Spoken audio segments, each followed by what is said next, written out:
آپ علیہ الصلوۃ والسلام کے حجرہ مبارک کے پچھلے جانب یعنی شمال کی جانب حضرت فاطمہ الزہرا سلام اللہ علیہا کا مکان تھا۔ آپ علیہ الصلوۃ والسلام کے روضہ مبارک میں داخل ہونے کا واحد ذریعہ باب فاطمہ ہے، جو ان کے مکان کا دروازہ ہے۔ اللہ کسی کو توفیق دے روضہ مبارک میں داخل ہونے کی تو اس کی سب سے پہلے نظر ایک محراب پر پڑے گی۔ یہ وہ جگہ ہے جہاں حضرت فاطمہ الزہرا سلام اللہ علیہا عبادت کرتی تھی، اور اس جگہ کو محراب فاطمہ کہتے ہیں۔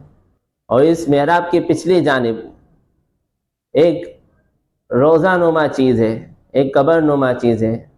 کچھ علماء کہتے ہیں کہ حضرت فاطمہ الزہرا سلام اللہ علیہا کی یہ قبر مبارک ہے اور وہ اپنے والد کے ساتھ یہاں دفن ہے، جبکہ اکثر علماء کہتے ہیں کہ جنت البقیع میں حضرت فاطمہ الزہرا سلام اللہ علیہا کا مرکز مبارک ہے، اور اپنے بیٹے حضرت حسن علیہ السلام کے ساتھ وہ مدفون ہے۔ روضہ نما چیز ہے، صندوق نما چیز ہے، یہاں ان اہل بیت کے تبرکات رکھے گئے ہیں۔ اکثر علماء کا یہی قول ہے اور یہی قول مضبوط بھی ہے۔ اور اسی محراب کے ساتھ ہی بائیں جانب ایک ستون ہے جسے استوانہ جبریل کہتے ہیں۔